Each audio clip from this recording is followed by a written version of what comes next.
Boa noite, gente.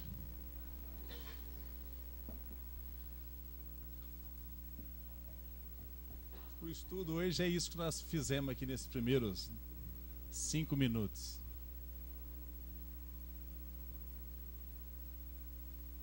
É o Pai Nosso.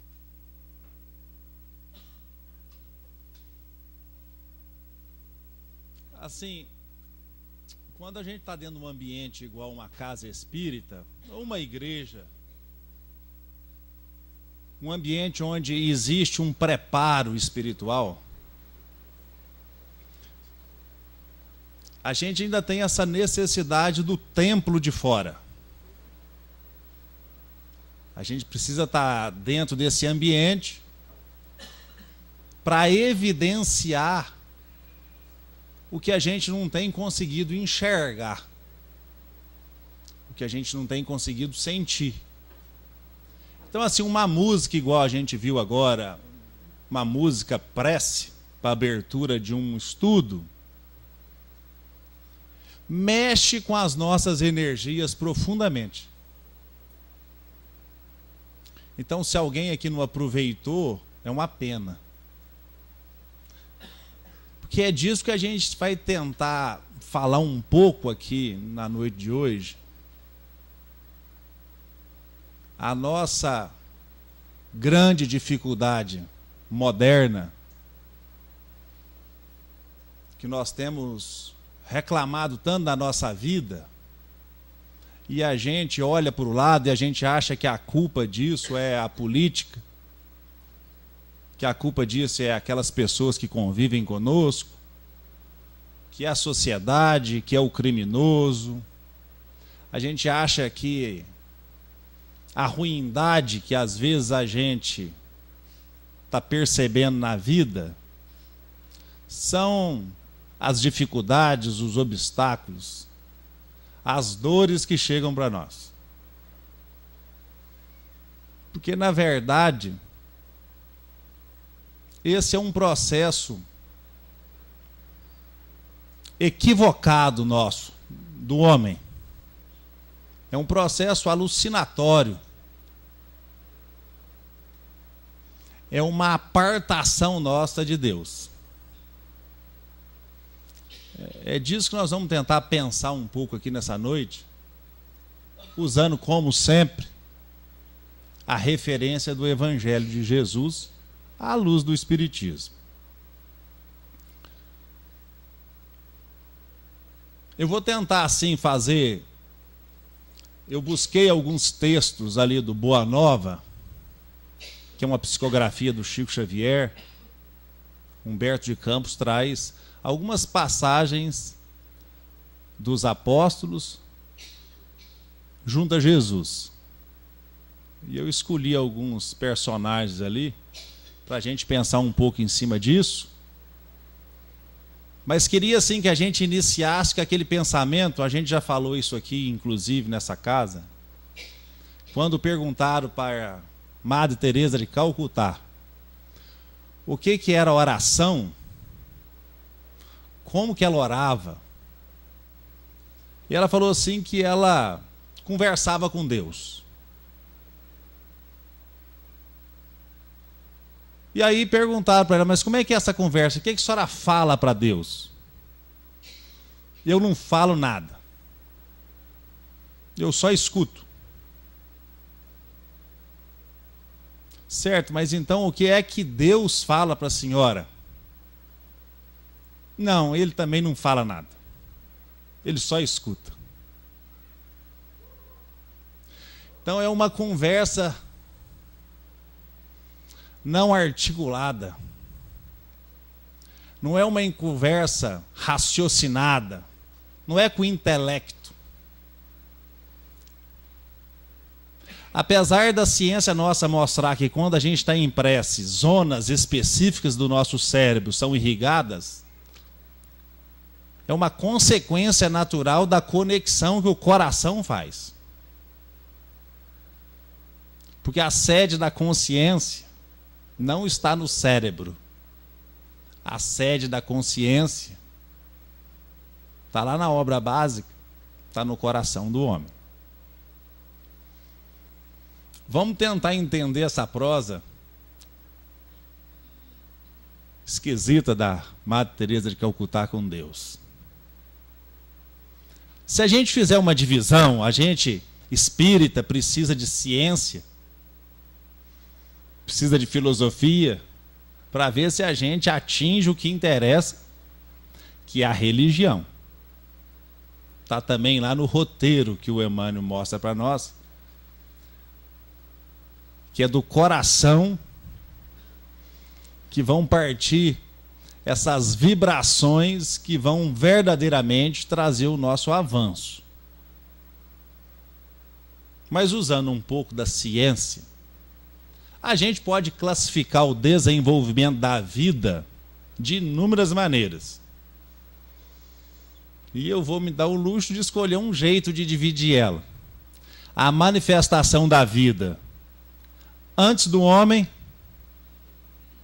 a manifestação da vida no homem e a manifestação da vida depois do homem. A natureza, ela tem sido para nós assim uma escola, mas nós temos aproveitado pouco dessa escola. Porque na verdade a natureza é a providência divina.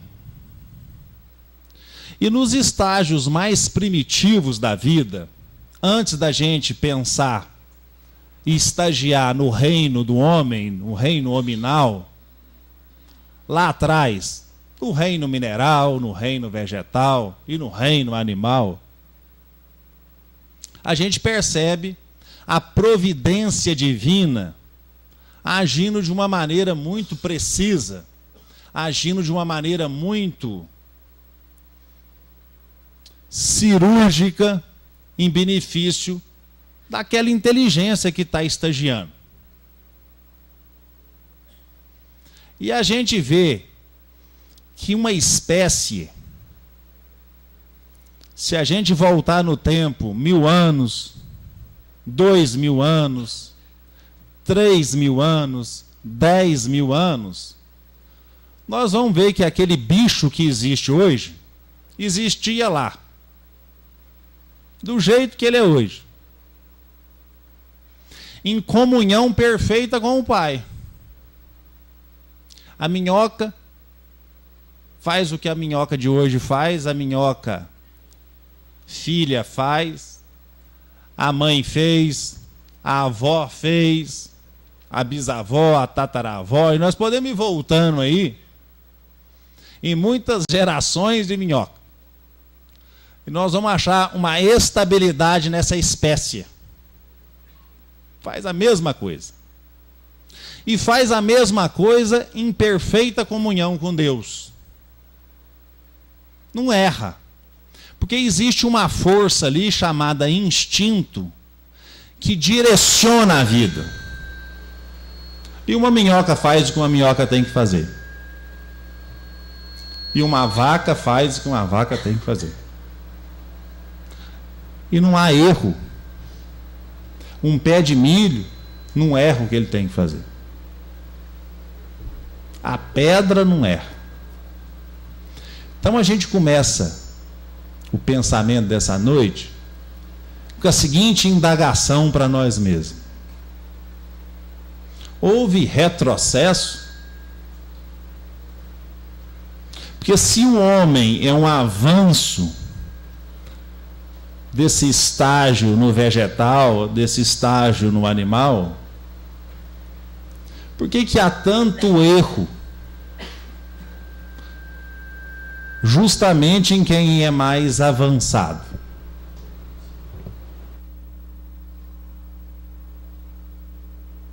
O que aconteceu de diferente no homem que não tem no bicho, no animal?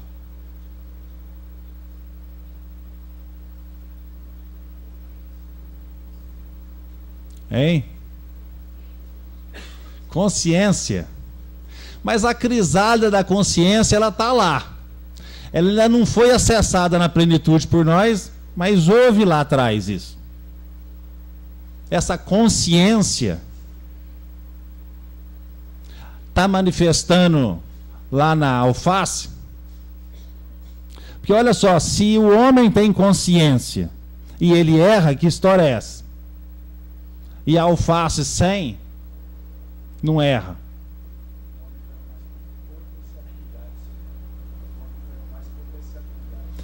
O homem ganhou mais potencial, mais potencialidade, você está falando. Olha só, por que com mais potencial gera tanto erro? A força do instinto lá no animal e a força do instinto lá no vegetal e a força do instinto lá no mineral não deixa errar. Mas por que a minhoca continua minhoca? Do mesmo jeito, faz 10 mil anos. Porque ela não tem tido direito de escolha.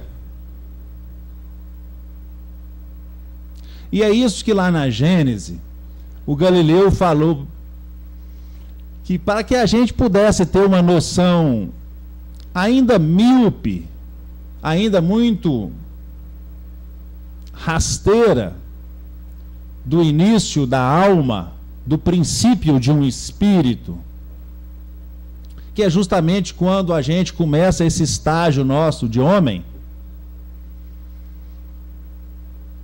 Ele fala que é justamente quando a gente adquire o germen do livre-arbítrio. No homem, Deus propositadamente se afasta, para que o homem tenha mérito. Está lá de maneira poética no Evangelho, no capítulo 6, o Espírito da Verdade fala que Deus quer que cada um de nós sejamos os artífices da nossa própria perfeição. Que Deus não aceita um esboço imperfeito. Mas não haveria mérito se isso fosse um constrangimento. E o instinto no bicho é um constrangimento.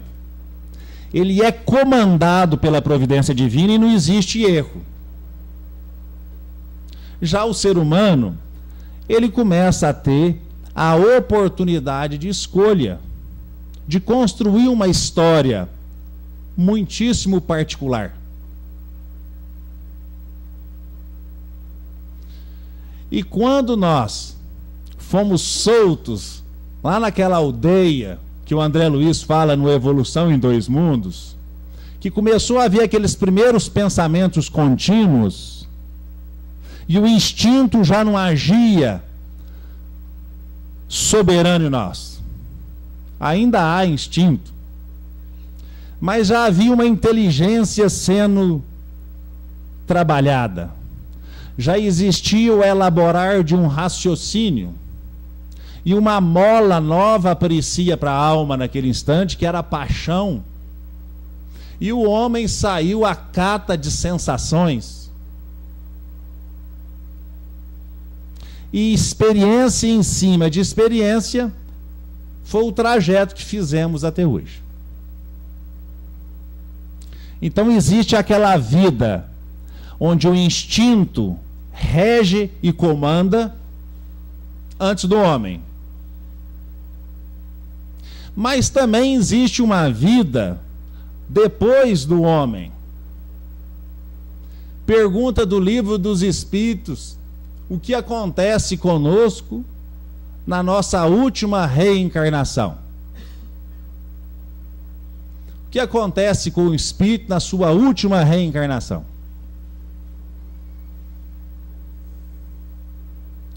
Torna-se uma alma bem-aventurada, um espírito feliz na plenitude, um espírito puro. E nesse instante, existe uma comunhão perfeita entre criatura e Criador. Qual o único exemplo que temos disso? Nosso Senhor Jesus Cristo. O único Espírito perfeito que damos notícia. Pelo menos na nossa memória é existencial.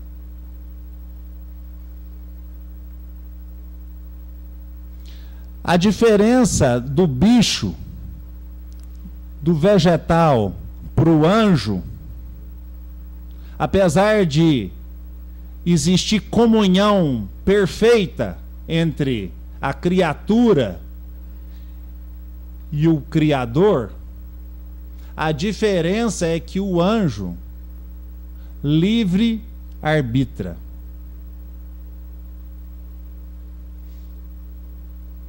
Ele arbitra sempre no bem. E no meio do caminho, nessa manifestação da vida, existe nós.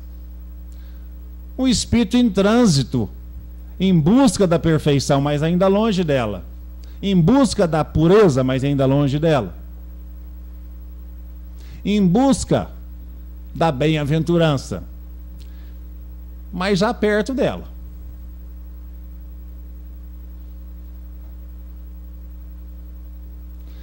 Porque bem antes de sermos puros, haveremos de ser bem-aventurados. E segundo Cristo disse, o Consolador prometido chegaria para isso, para nos fazer espíritos bem-aventurados. Cristãos. O que aconteceu conosco nessa apartação de Deus? Ficamos apartados de Deus.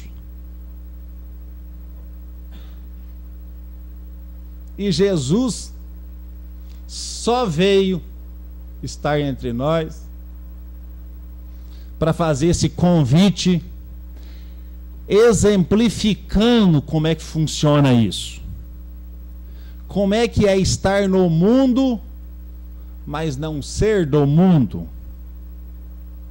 Como é que é estar no mundo, na terra, mas viver o reino dos céus?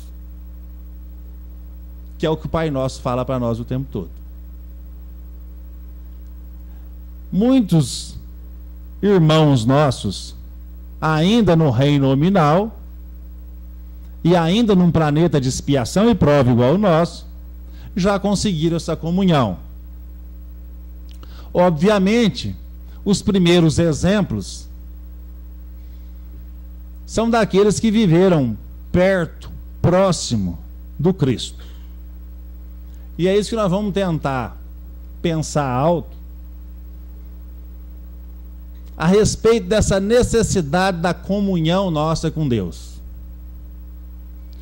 A necessidade de nós estarmos em prece incessantemente.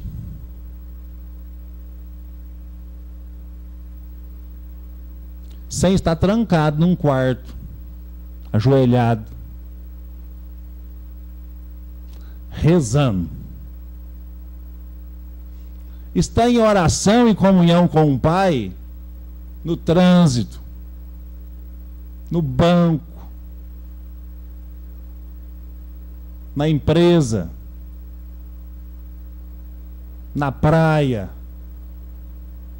dentro de casa, na hora do almoço, constantemente em comunhão com o Pai. É possível? Ou isso é coisa de santo?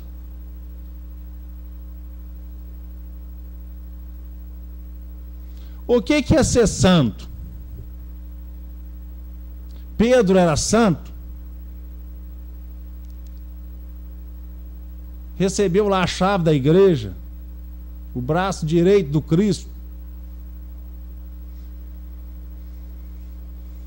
Lá no Boa Nova, no capítulo 18, existe a oração dominical, o Pai Nosso.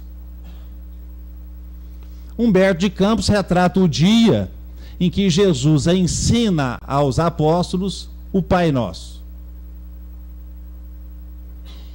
Ele ensinou o Pai Nosso porque eles pediram para Jesus ensinar eles a entrar em prece, a entrar em oração. E eles pediram isso depois de uma conversa de alguns dias entre Jesus e Pedro, o santo, mas que não era tão santo assim. Porque se a gente esperar virar santo para entrar em comunhão com o Pai, nós nunca vamos virar santo. Nós temos que entrar em comunhão com o Pai antes de ser santo. E a permanência por um longo tempo em comunhão incessante com o Pai nos torna um santo. Um espírito equilibrado, com domínio espiritual. Um espírito invulnerável às agressões, à maledicência, aos maus procedimentos alheios. Um espírito invulnerável à dor. Um espírito invulnerável às tentações da carne. Um espírito completo, pleno, dono de si.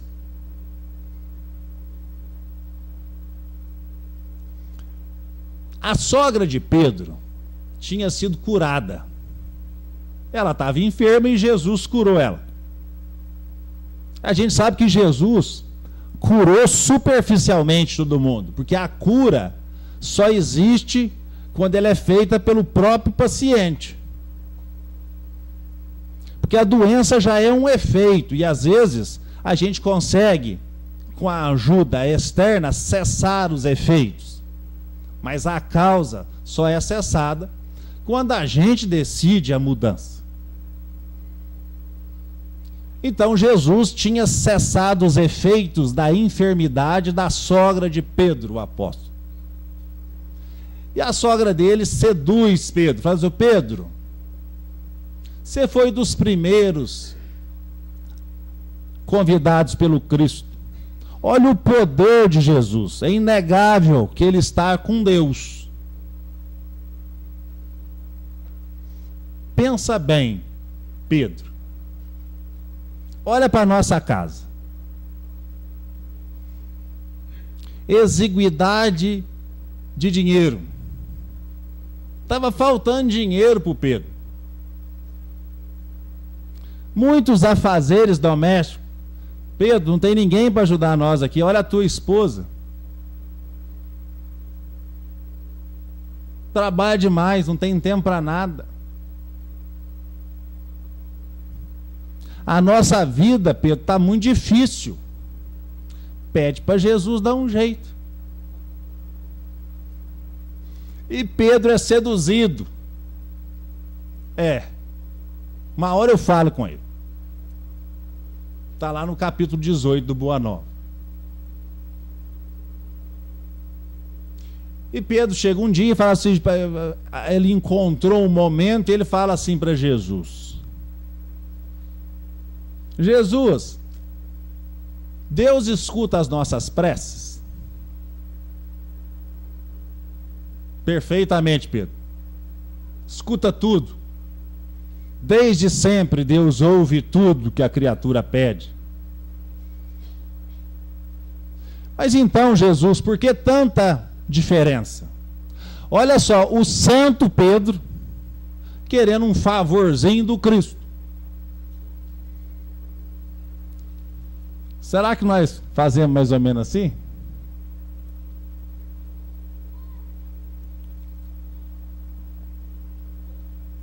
Lá no capítulo 25 do Pedi e obtereis, pede que Deus te dá, bate na porta que ela abre. Jesus fala assim: se você é um pai imperfeito, e se o seu filho pede um pão, você não vai dar uma pedra? Se o seu filho pede um peixe, você não vai dar uma serpente? Imagina só Deus, que é o pai de amor. E é isso que Jesus estava lá conversando com Pedro. Pedro falava assim para Jesus: olha só, Jesus, meu irmão,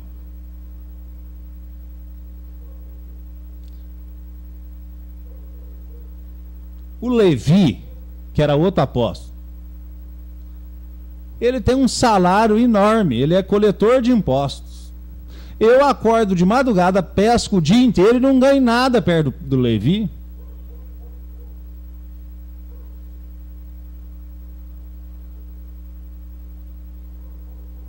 E Pedro estava achando que a vida dele estava ruim porque é por causa disso.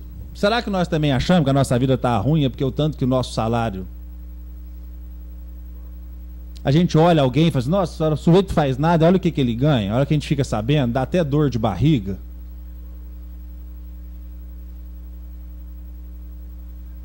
Olha que você vê então o salário de um político, o sujeito contorce.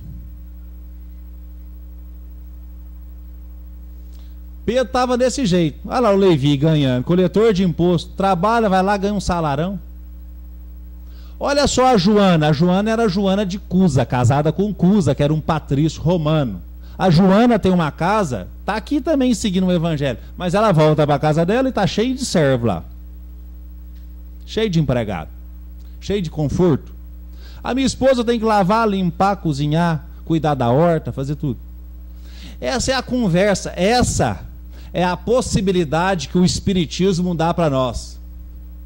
De tentar buscar no Evangelho a essência do que está querendo ser dito para nós. Por isso que é sério o nosso compromisso, quando a gente busca esse Evangelho de uma maneira tão contundente. Os Espíritos falam assim, ó, o Pedro estava ainda imaturo, pedindo para Jesus fazer o quê? Tirar da vida dele tudo quanto era dificuldade. E Jesus fala assim, ô Pedro, a primeira coisa que a gente tem que pensar é que a vida muda.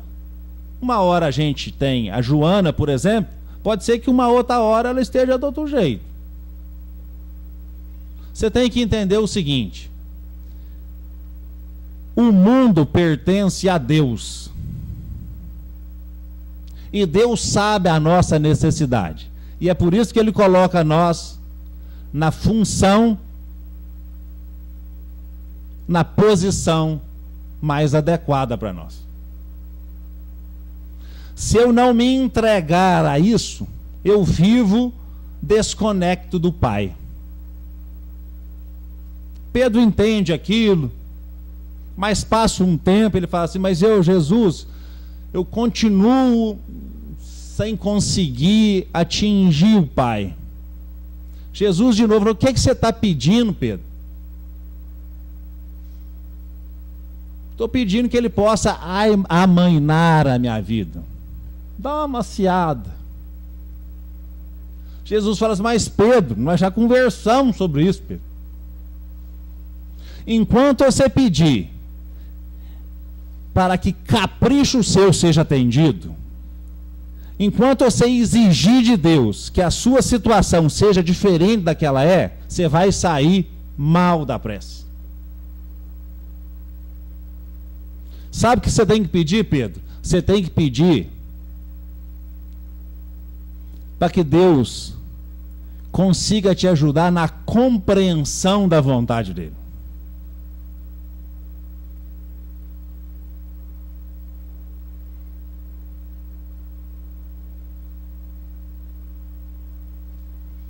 Nós podemos falar assim, Jesus estava falando para Pedro assim, existe uma programação reencarnatória, sujeito.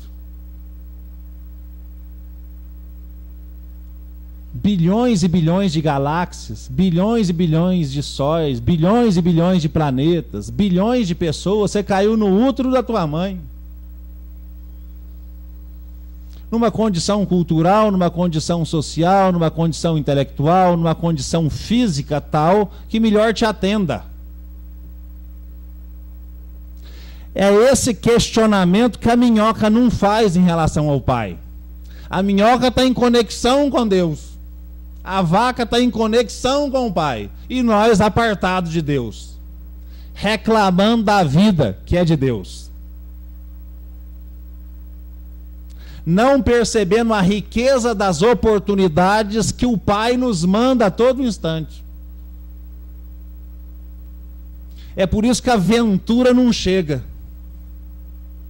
Porque a compreensão não chega. E foi aí que ele ensina, então ensina a nós a prece, a oração. Pai nosso que estás nos céus, santificado seja o vosso nome. E aí lá no Boa Nova ele fala assim, venha a nós o teu reino.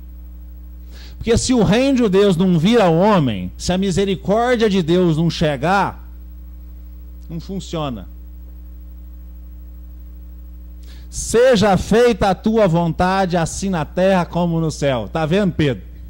Tem que ser a vontade de Deus, não a tua. Você não pode, Pedro, querer uma coisa antes de morrer ou depois de morrer. Você muda de ideia. A gente, antes de encarnar, pede uma coisa, encarna, pede outra. Depois que morre, pede outra de novo.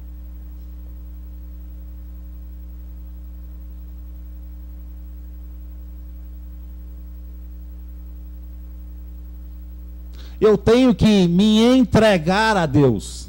Ter certeza que Deus sabe o que Ele faz. Agora, só tem uma coisa que Deus não faz. É a parte que Ele deixa para mim.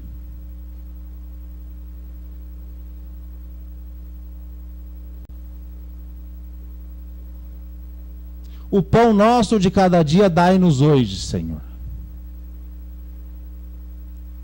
Humberto Campos fala que Jesus falava para eles assim, sabe o que significa isso? Gente, a saúde que você tem, o trabalho que você tem, a profissão que você tem, a condição social que você tem, é de Deus. Ele é que te dá isso.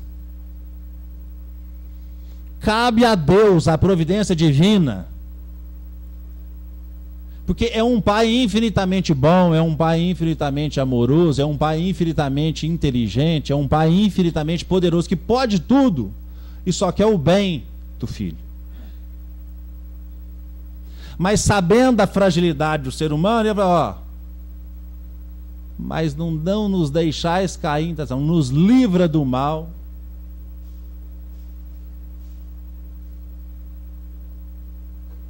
Para a gente ter a atenção constante da vigilância, para a gente não se permitir, porque o que fez nós abandonar o Pai? Lá no comecinho, soltou nós, começamos a pensar, saiu uma carta de que mesmo? Sensação.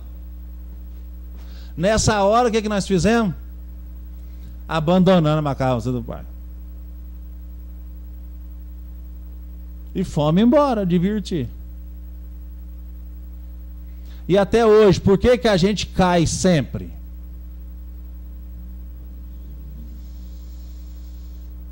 Porque a gente não resiste. Porque a gente não sabe renunciar.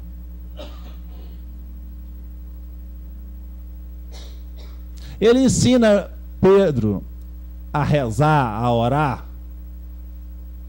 e já foi suficiente para Pedro. Na véspera da crucificação, Pedro já estava pronto. Na véspera, você vai me negar 3 vezes, antes que o galo cante. Você ainda não entendeu, Pedro. Isso é para ver que nós precisamos de buscar isso. Nós temos que bater na porta para ela abrir, ela não abre sozinha. Nós temos que aprender a pedir. Nós temos que aprender a martelar, para a gente dar conta de achar isso. E no capítulo 19 do Boa Nova, coincidentemente, continua o mesmo assunto da fidelidade a Deus. E nesse já chama comunhão com Deus. Os capítulos 19 do Boa Nova. E a conversa lá não é com Pedro, é com João. E João pergunta a mesma coisa para Jesus. Jesus, eu tenho um amigo ali, é dos essênios. Estão me falando que tem que orar assim, tem que orar assado. Como é que a gente ora, Jesus?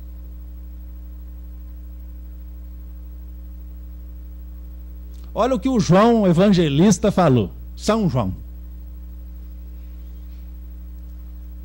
Jesus, eu tento entrar em comunhão com Deus. Eu tento. Mas ideias antagônicas ficam aqui degladiando. Eu não dou conta. Como é que eu faço?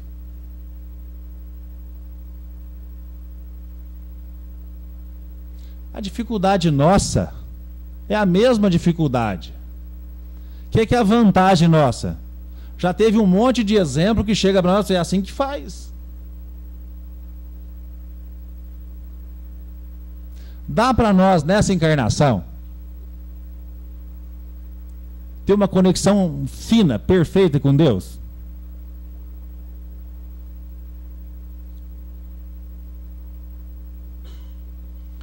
lugar.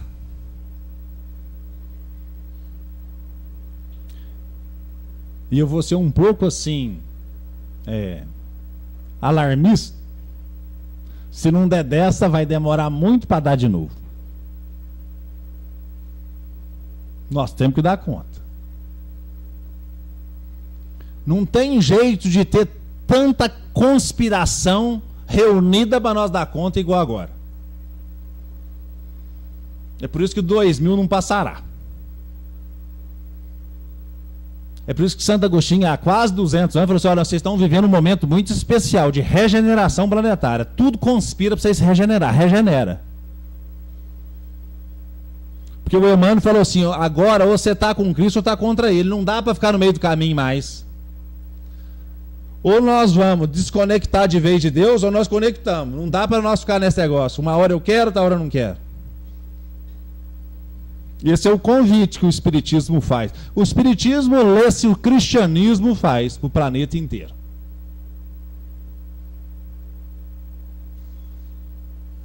O João Evangelista estava tendo a mesma dificuldade do Pedro, não estava entendendo o que era a proposta de Jesus.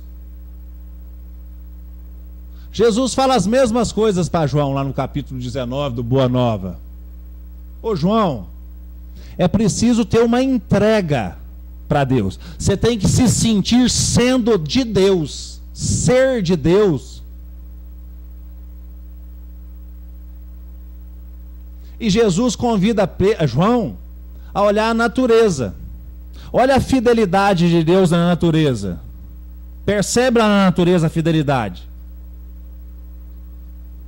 A fidelidade da chuva, a fidelidade do sol, a fidelidade da vida. Olha a fidelidade da vaca. A vaca é fiel a Deus. A minhoca é fiel a Deus. O pé de alface é fiel a Deus, João. Não falou desse jeito no Boa Nova, não. Eu já estou floreando no meu jeito. Mas ele falou assim: observe a natureza, João, para você perceber o que é fidelidade a Deus. Sem essa comunhão não há avanço. Nós vamos ficar interrompidos nesse processo de desenvolvimento. Porque inteligência nós desenvolvemos, raciocínio nós desenvolvemos, capacidade nós desenvolvemos, laço de afeto com outro ser humano nós desenvolvemos. Nós nos individualizamos. Mas agora é um momento de ruptura, de inversão mesmo.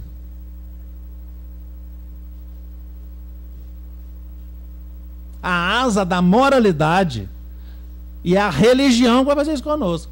Não é conhecimento. Perdoar 7 vezes, 70 vezes não é racional.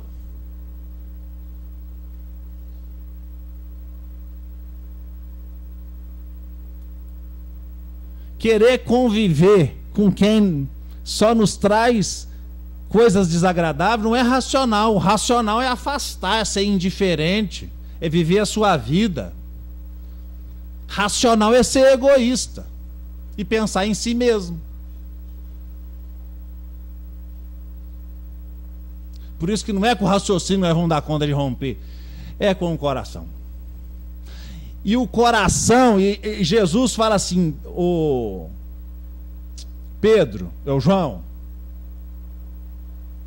você tem que construir nos sentimentos íntimos teus o reino de Deus. Porque a hora que você sentir isso aí, você supera tudo. Você perdoa, você é indulgente, você é benevolente.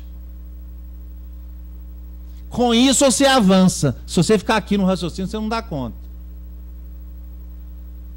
A prece é do coração. A conexão com o reino de Deus está aqui no coração. E ele explica, e João não entende. E João pede assim: numa outra ocasião o senhor me explica? Explico, te prometo.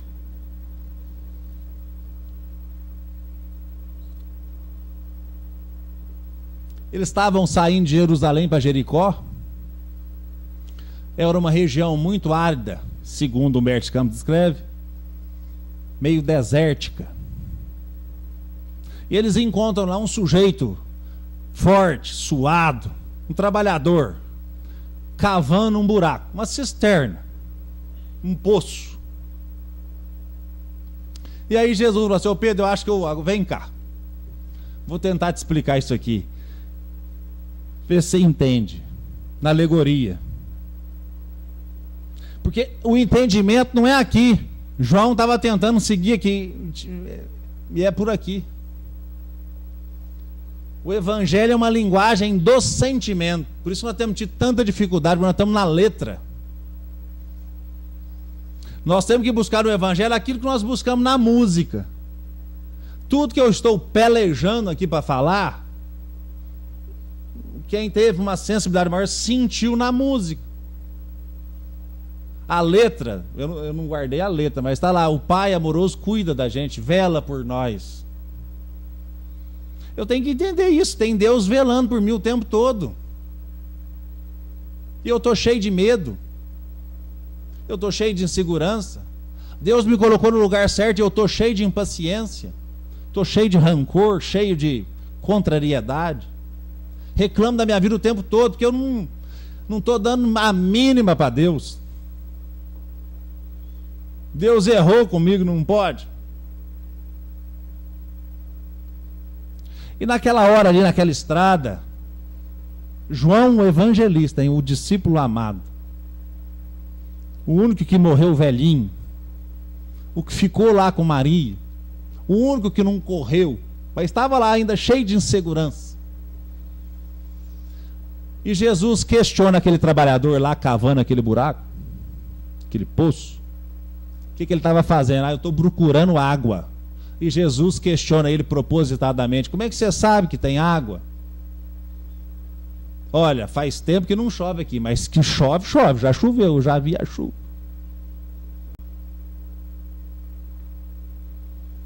E aí Jesus atende a necessidade de João. E aí Jesus acessa conteúdos daquela alma. João, essa chuva aí que ele viu de fora é a misericórdia divina. É o Deus de fora. Esse que eu estou te convidando a perceber, a natureza fiel, tão bela, tão potente. A hora que a gente olha um telescópio hoje, a gente percebe assim a grandiosidade do universo, o tamanho desse universo, a quantidade de planeta, a diversidade disso, e a gente fala assim: nossa senhora, que coisa mais poderosa. É o Deus de fora.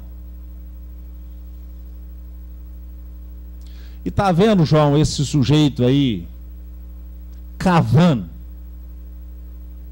suado, martelando, pedindo, batendo, buscando. Esse é o cristão de boa vontade, que decide ser feliz, que decide dominar-se a si mesmo, que decide tomar a rédea daquele corcel que está lá no Livro dos Espíritos, que é da paixão. É para continuar montado no cavalo, mas com a rédea curta. Não é indo para onde que o cavalo leva, é levando o cavalo para onde que a gente deve ir, mas montado no cavalo, no mundo, com as coisas do mundo, com a sensação do mundo, até com as bobeiras do mundo. Está lá também no Sede Perfeito, capítulo 17. E aí João, escutando aquilo, estava todo sensibilizado. João não estava entendendo com a cabeça, não estava entendendo com o coração. Falei assim: nossa senhora, sei. Naquela hora brota a água. O sujeito lá achou a água. E Jesus fala: João, está vendo essa água aí? Essa é a da abundância. Essa é o Deus de dentro. Que a hora que a gente acha Ele,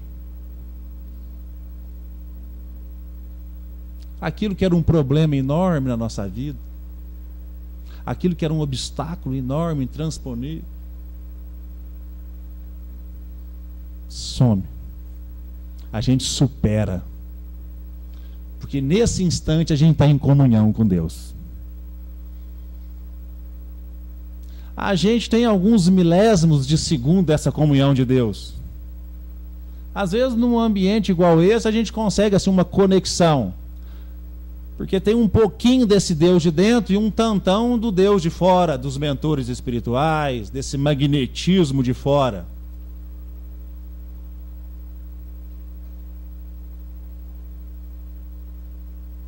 Mas a hora que a gente resolve a buscar isso incessantemente, a gente virou a nossa folhinha e virou um cristão.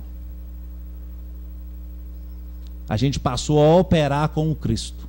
Continuamos com dificuldade, continuamos ainda com serviços a fazer, mas com coragem, com segurança. E sobrou 5 minutos para Maria Magdala, que é o capítulo 20.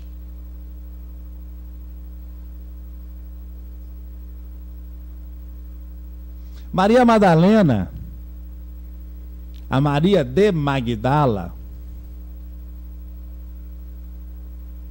ouviu Jesus. E a hora que ela ouviu, ele plantou nela uma semente diferente. E no início desse capítulo, Humberto Campos fala assim: ela perdeu o gosto pelo gozo mundano. Aquelas músicas, aquelas festas, aqueles ambientes suntuosos, perdeu o gosto. O mundo já não atendia. E Maria Magdala entrou num tédio terrível. Deprimiu. Aquela mulher do mundo e que dominava o mundo. E ela vai ter com Jesus. Ela entra na casa do Pedro. O Pedro, diz Humberto Campos, teve um olhar gélido com ela. Que entrou aquela prostituta lá na casa do Pedro, aquele sujeito intransigente, ainda imaturo. Ainda não era o Pedro cristão, era o Pedro ainda pré-cristão. Julgando, condenando, criticando, apontando. O São Pedro. E Jesus tem uma conversa decisiva também com Maria Magdala. E quando ele conversa com a Maria, ela começa a trazer todos. Eu estou sentindo que é isso aí, Jesus, mas como é que eu faço para me ter isso aí? Como é que eu acesso esse reino que o Senhor promete de Deus? Olha a minha situação. E Jesus começa a falar para ela das possibilidades dela de servir, e fala para ela da situação dela de mulher naquela época, da possibilidade dela de maternidade, de servir, de renúncia. Jesus fala para ela que a única maneira dela dar conta era imolar-se. Imolar-se não é colocar prego na barriga. Imolar-se é matar a personalidade egoística. É renunciar àquilo que eu preciso fazer para fazer o que devo e não o que gosto. Com o passar do tempo, o que deve vira gosto e aí fica fácil. E a hora que ele fala isso, ela entra em pranto e ela fala assim: como que eu vou ser mãe? Quem que vai ter filho comigo, Jesus? Eu sou uma mulher da vida. E aí de novo Jesus não atinge aquele espírito com um raciocínio. Igual ele fez com Pedro, igual ele fez com Bartolomeu, igual ele fez com Zaqueu, igual ele está tentando fazer com cada um de nós há milênios. E ele faz uma pergunta para Maria Madalena, que não foi dirigida ao intelecto da Maria Madalena. Sacou dela um conteúdo novo, magnético. Ele fala assim para Maria: Maria, que vale mais, ser mãe dos filhos da nossa carne ou ser mãe dos filhos em sofrimento da humanidade? E aí Humberto Campos retrata assim: naquele instante, uma energia que ela desconhecia, uma energia nova, uma força interior brota. É o Espírito Santo. É a água que o João assistiu lá do sujeito cavando. É o Deus de dentro. É a fé, essa força que todos nós encarnados temos, e se estivéssemos bem persuadidos, faríamos coisas ditas milagres. E Maria Madalena acessa esse conteúdo e ela decide renunciar ao mundo.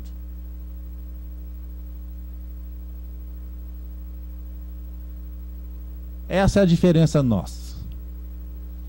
O convite chega, a gente tem a sensibilidade, a sensação de que é isso, e a gente titubeia. A gente não pula na piscina, está muito gelada. E a Maria fala assim: eu estou pronta para a renúncia. Mas ela pergunta assim para Jesus: mas como é que eu vou fazer quando o Senhor não estiver aqui? Ele fala assim: você só tem que fazer uma coisa. Aliás, duas coisas. Ser fiel a Deus e tenha confiança no você mesmo.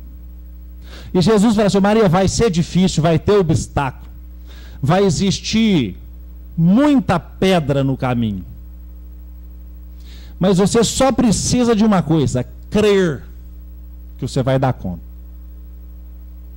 E Maria Madalena sai dali decidida à renovação.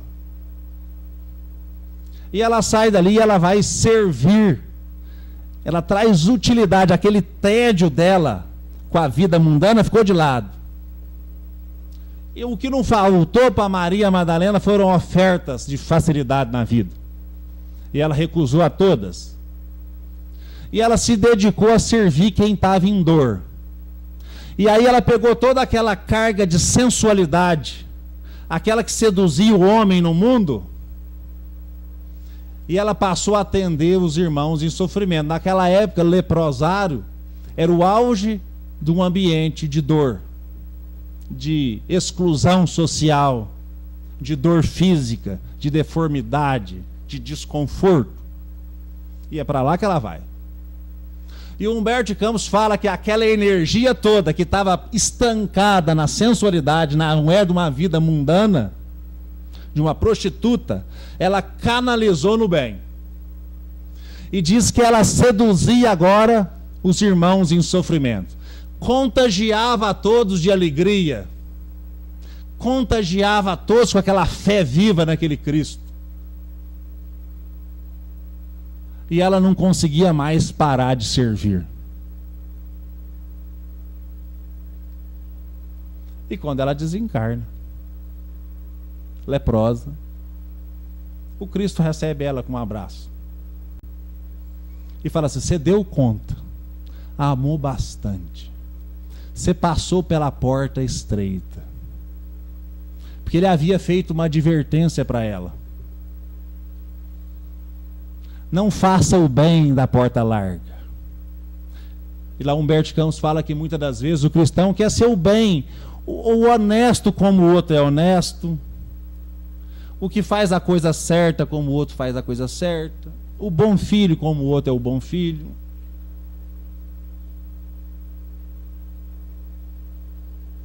Que é o bonzinho, que aquele mancebo rico fazia tudo certinho, mas o que precisava mesmo não fazia. Porque Jesus tinha advertido ela que a única maneira de adentrar nessa porta estreita era pelo caminho do sacrifício.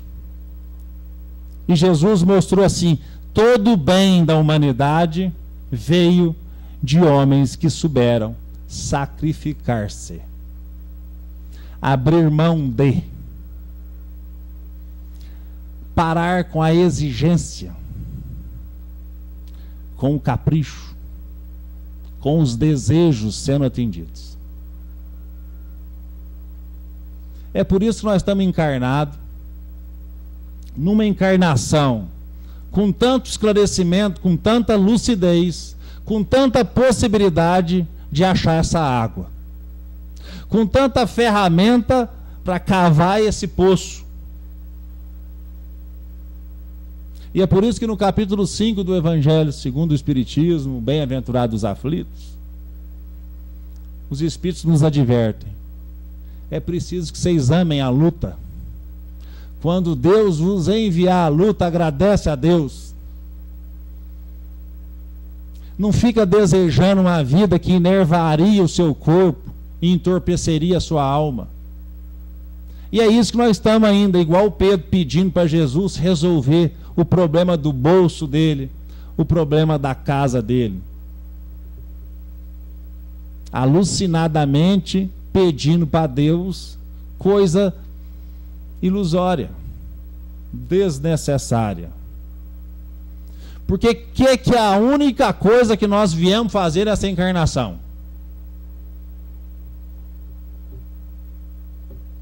Religar a Deus. Religião, religação com Deus. Só que agora nós não somos mais um pé de alface. Nós somos um indivíduo construído por nós mesmos, com consciência, lúcido, mas com uma possibilidade de estarmos de novo na companhia do Pai, incessantemente. Segundo Cristo, os nossos problemas têm sido o nosso relaxamento no relacionamento com Deus. Nós temos relacionado com Deus de forma relaxada, displicente, imatura.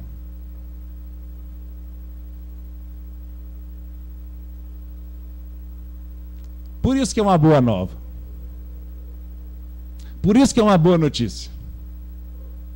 Por isso que Jesus falou para todos os apóstolos em todas as conversas. E se a gente pegar os 30 capítulos do Boa Nova, a gente vai assistir isso. E se a gente pegar todos os passagens do Evangelho, nós vamos ver isso. E se nós pegar toda a literatura espírita, nós vamos ver isso. Você não depende de ninguém para ser feliz. Não tem tempo nenhum necessário para isso. É de imediato. E só depende de nós mesmos. É por isso que é a boa notícia. E talvez o exemplo mais contundente para nós é do Dimas, que nos 47 minutos do segundo tempo ganha o jogo. E naquele dia mesmo ele estaria no paraíso. Mas Jesus falou para Tomé, está lá no Boa Nova também. Psiquicamente ele fala para Tomé, Tomé assistindo, fantasiado, escondido lá no meio da multidão. O apóstolo Tomé assistia Jesus crucificado e Jesus fala assim: percebe, Tomé, no coração desse ladrão eu achei a fé que não encontrei no seu. E é por isso que nós precisamos crer. Crer para fazer. Boa noite. Obrigado.